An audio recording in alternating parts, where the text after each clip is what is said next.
hope and fear are not the same. Today on Fortitude through Stoicism, and this is my 365-day journey of implementing the ancient philosophy of Stoicism into the life of this modern masculine man. Full disclosure, been on my ass a couple days, couldn't even leave the bed yesterday.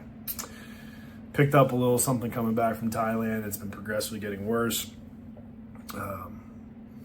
Just overdosed on my on my Adderall this morning so I can get moving. True story.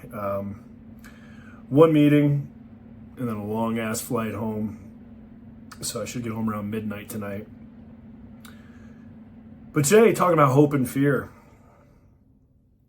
Hecato says, cease to hope and you will cease to fear. The primary cause of both of these ills is that instead of adapting ourselves to the present circumstances, we set our thoughts onto the things ahead. We all do this. We look forward to the weekend, excited to see someone.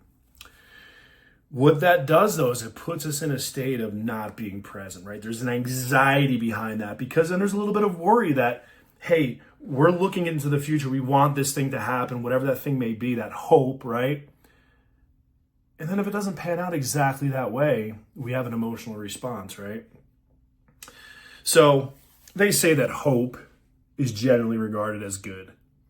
Fear, generally regarded as bad. But to a Stoic like Hecato, they're the same. They're both projections into the future about things that you cannot control. There's someone in my life that is famous for doing this. You cannot control that. So hope and fear are both the enemy of the present moment. Both mean that you are living a life in opposition to Amor, Fati. Amor, Fati is I love my fate. Hey, I love all the good shit that happens to me. Who wouldn't? I love all the bad shit that happens to me. Because that good and bad is just a perception. The things that happen to me are events. And I'm equally blessed for both of them. Either way, because it's all experience. It's all experience and observation, as Aristotle would say. So, it's not about overcoming our fear, but about understanding that hope is dangerous. Fear is dangerous because they contain a dangerous amount of want and worry in them. And sadly, the want is what causes the worry.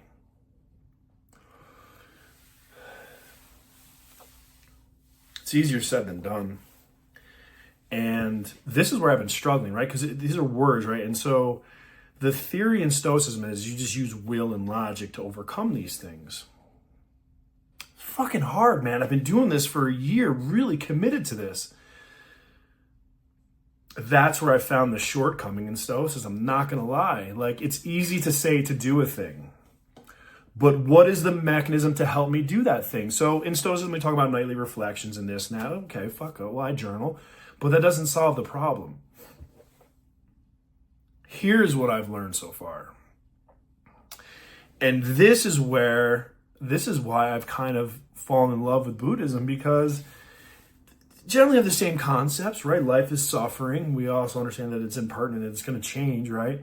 And we also understand we have a path to eliminate that suffering in our life. Very similar to Stoicism, except in Buddhism, they actually give you a mechanism. What's the mechanism? It's meditation. Oh, that's easy, right? Meditation. You hear this, the word is thrown around so flippantly. Let me tell you something. I have been diligently working on my meditative practices. I think I'm up to 6 minutes and 48 seconds. To gain that stillness of the mind, to remain present. And I have this breathing that I go through, and I start asking myself my questions. Where am I? What do I feel? What do I smell? All of these things. But that's really the power, is in the mindset. And in Stoicism, it's a lot of theory. In Buddhism, it's more the practical application, because there's actually active steps into overcoming that fear and worry. By remaining present in the moment and focusing on this moment, we eliminate that worry. We eliminate the want, which causes the worry. We live in the present. So this is where my journey has taken me, right? I found some shortcomings in Stoicism, and as my fate would have it, Amor, Fati, I happened to find myself in Thailand when I was having these questions, and I found some answers. Now, like everything else, I'm going to continually test and continually challenge what I think I know. And I'm going to continually explore and try and understand the things that I don't know. I have gotten better at this. I don't look to the future like I did. I have plans. I do. Of course I have plans. I have goals. But I don't live my life Monday through Thursday anticipating the weekend. I don't do that shit. I live every day like it is my last day. Like, this is my day, man. This is it. I'm going to die on my plane ride home today. So if that's the case, this is my last day. I'm not going to be worrying about something 20 years from now. I'm going to be fully involved in the day to day. That's my goal. That's my objective. Is it easy? That's where the consistency comes in. Listen, if you're completely beating yourself over your head with this stuff, it does stick. And that's really what I found in life. The people who are successful are just the people who stayed to it. They just didn't give up. They didn't quit. They didn't stop. Maybe it's stubbornness. Maybe it's a big why.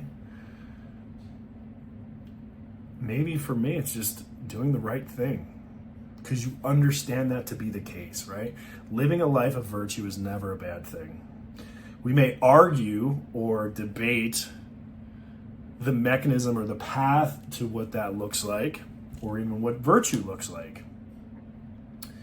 But that's a pretty narrow debate, right? I mean, we know what's right from wrong.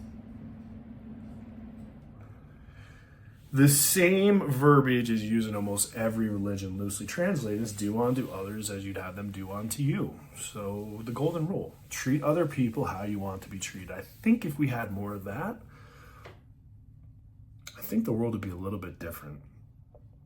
But again, that's a want, and I can't worry about that because people are going to be people. And all I know is at 6:47 a.m., I'm in Salt Lake City. I have a client to serve today, and I have a house to return to this evening to pour into and to give my love and support to. That's the only thing that I have. Saturday is Saturday, Sunday is Sunday. But today is the day. And on that, let's do it.